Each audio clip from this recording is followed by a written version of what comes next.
So Jim Ratcliffe comes out and he says he's giving Amorim 3 more years. And I can't lie, this is the most refreshing, like, statement or a little bit of noise to come out of a football club in a long time. Like, to me, this is the most refreshing thing. Man United fans should be like, a lot of Man United fans are going to be irritated. They're like, oh, we want Amorim gone, sack, right? But if you actually look at the actual depths of it, the hiring and firing at Man United has not worked. This is one of the biggest teams in the world. I'm talking like probably #1, if not #2, to Real Madrid or so. The hiring and firing policy has not worked. This team cannot be finishing 15th and 16th and stuff like that. So Ratcliffe, who's come to the club, so far he hasn't done a good job. If you look at it overall, Ratcliffe, Amorim, neither of them have done a good job so far. Ratcliffe was the whole Dean Ashworth debacle. You got the whole the getting rid of Alex Ferguson and the holes in the roof, and they're getting rid of the staff, and it hasn't been a good start for him, and it hasn't been a good start for Amorim. But if you're looking at it right now, if you truly believe in the manager that you've got, you have to stick by him. Like, regardless of the noise, regardless of what the online guys say, regardless of what the pundits say, like, you have to stick by the person that you truly believe in. If you've hired a manager and you believe this guy will get me back to titles, winning Premier League titles, not FA Cups and League Cups now and then, because that's not the Man United standard. I'm talking about challenging for Premier League titles year in, year out. Challenging for Champions Leagues year in, year out. If you truly believe that Amorim is that guy in your heart, then you have to keep him. You can't sack a manager that you truly believe will get you there. You have to stick by the process. You can't, oh, he's not doing really well right now. What a lot of people like to say, oh, once I'm provided with new evidence, then I change my mind. Yeah, that's for you. That's for you. It doesn't mean that Ashworth thinks that. No, Ashworth, sorry, Ratcliffe thinks that. Ratcliffe has to stick by his manager. And what he's done, which is actually, I think, is really clever, he shut down the noise. You're not going to really see too much Amorim out currently, because he said, I'm backing him for 3 more years. So it's as simple as that. So all 3 years in entirety. I'm not sure exactly which one it was. So people now that are saying Amorim out, you're just saying it for no reason now. Whether you believe Amorim should be sacked or not, it makes no difference, because Ratcliffe has to come out and show. And what he's done as well is he's given Amorim a vote of confidence to be like, you know what, I've got that pressure off my back. Let me go and feel free. He's given a coaching staff that pressure off their back. Let me go and feel free. He's told the players that are there, listen, this is who's going to be there for the foreseeable future. So whether you like him or not, you might as well buckle down and get on with it. And most of them are probably behind the scenes. Even the ones that are talking behind the scenes saying, oh, he ain't good and stuff like that, they're probably thinking, you know what, he's here already. We might as well just try and get on with it and buckle down and get on with it. That's what you got to do. You got to buckle down and get on with it. And that's what I rate about Ratcliffe and what he's done. Because all the noise today is, he's giving Amorim 3 more years. And the noise is on him now. It's not even on Amorim. And all the people that are online talking about, oh, he should be sacked, he should be sacked. That's because you feel like his results are not good enough. Fine. But your hiring and firing policy has not worked. Solskjaer, Van Gaal, Ranić, Mourinho, Ten Hag. Like, they've had about 6 or 7 managers in the time that certain managers have been at their clubs. And most people will be like, yeah, but go and get Oliver Glasner. That's the next best thing. The next best thing. They always want the next best thing. Everyone always wants the next best thing. A year and a half ago, Amorim was the next best thing. He was the next best thing. He was that guy in world football that everyone was looking at like, yeah, he's the young superstar manager coming up. Don't forget that. Don't forget what you thought about him at the time. Because if you allow him to get back to that star-studded availability and that charisma and that way of life, he might get you back there. He might get you back there. Now, I've been saying for ages, people like to say, oh yeah, but only because you're Arteta in, why you want to stick by processes. Like, if you got standards, you don't stick by processes. Okay, that's what you feel. But also, if you've got standards, then you have to actually get back to the top. You can't tell me that, oh yeah, if you fire this manager and get this manager, you're guaranteed to get back to the top. So if you can't guarantee that to me, you can't tell me about your standards ahead of mine. You can't tell me because Man United gonna get Oliver Glasner, now they're gonna get back to winning titles. Has Oliver Glasner won the Premier League before? Has he? Because in the Premier League it's relentless, it's different. You got all the best managers in the world, all at the top clubs and at the bottom clubs. So it doesn't really make no difference. If you believe in Amorim as a man, as a person, you have to stick by him. And I rate Ratcliffe for that, because he's saying, listen, I'm going by what I believe in. This is the reason why we hired him. We hired him because we believe he's the guy. Yeah?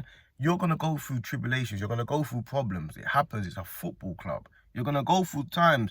Like, it's not easy. A lot of Man United fans, they were thinking, oh, because they hired Amorim, they were now back at the top table. I remember I used to talk to Man United fans when they hired him, and they're saying, yeah, okay, well, but this season we should challenge for top 4 now. And I spoke to Saeed this year, and he said Man United should finish top 5.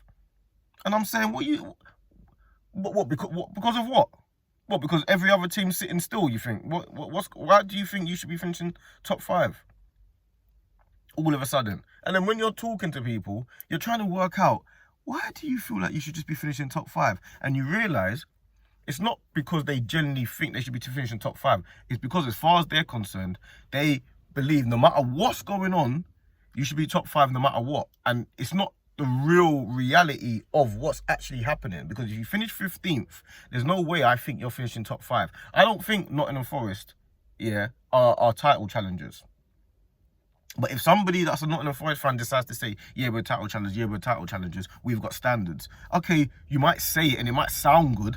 Oh yeah, it doesn't really matter. We want to win the league. We don't care. There's 11 men on the pitch, so we want to win the league. That sounds good, but what's the reality in real life? What's really going on in real life? The Man United team at the beginning of this year was nowhere near ready to challenge Arsenal, Liverpool, even the Chelseas, even the Newcastles and teams like that. These teams have had years of building together. You're nowhere near ready yet. And Ratcliffe knows that. So the fact that he knows that, he's like, listen, we're building a team together. Like, the Premier League is relentless. It's tough. This is not back in the day where Man United can just pick teams from any of the little teams and get the best players. It's not back in the day. This is the new order. This is the young managers, the best managers in the world, the best players in the world. This is not back in the day. You got the greatest manager of all time in the league in Pep. You got managers like Arteta that are coming up. You got Slots. You got the Glasners, the Iriolas, the Thomas Franks. You got the best managers in world football in this league. So this is not back in the day. This is now. And if you're looking at it now, looking at Man United, and you look at it and you say, where do you realistically think Man United should finish? If I look at the table and I look at them, you have to look at it and be like, I really don't know. Because if they finished 6th, I'll be like, I can see how. If they finished 12th, I could be like, I can see how. Because the fierceness between 5th and 12th is almost the same. Like, you're looking at teams like Bournemouth now. You're looking at teams like Newcastle. You're looking at teams like Crystal Palace right now. Crystal Palace just won a trophy. Bournemouth and Crystal Palace right now, you're looking at them thinking, there's not many teams in the Premier League better than those two teams. I'm not surprised that Bournemouth are slapping teams left, right and centre. I'm not surprised that Crystal Palace are slapping teams left, right and centre. I'm not surprised. Them teams are really hard teams to beat. You can't just be beating these teams easily. I'm not surprised by teams that when you're playing against Fulhams and all these teams, I'm not surprised that these teams are giving the top teams a hard time, because these teams are real hard to beat, because they've got top managers and they've got real top players, and they've been built together over years. That's incredibly hard. And Man United haven't had that. They've had no stability for years. Whether it's the managers, whether it's the players. One manager comes in, he's got his own style. A year and a half later, let's sack him. He ain't good enough. He's not winning titles. Next manager, let's go. Oh, he ain't good enough. He's not winning titles. Next manager comes in. Oh, he's not good enough. He's not winning. Bro, everyone needs to calm down and understand that unless you've got a little bit of stability, because if you want a manager like Conte that comes in for 1 year, a year and a bit, and maybe is supposed to win straight away, you spend a whole heap of money, then you got to rip up the team next year, then that's fine. But Man United are not looking. Man United have never been a club like that. Man United and Arsenal, yeah, were the clubs that had managers that were there for 20 odd years and stuff like that. So Man United should be going for that theory again. And really and truly, Alex Ferguson said to them, look at David Moyes. They should really have stuck by David Moyes. They decided they should have stuck by Moyes earlier. And then when it wasn't looking too well, yeah, that's fair enough. We got to sack. They should have stuck by it, because you never know. You might have had a manager there for 15 years that was challenging for titles every season or every other season. But Man United fans will say to you, because they're so used to Sir Alex Ferguson and winning, they'll be like, nah, we want to be at the top table now. Okay, you want to be at the top table now, so does the whole world.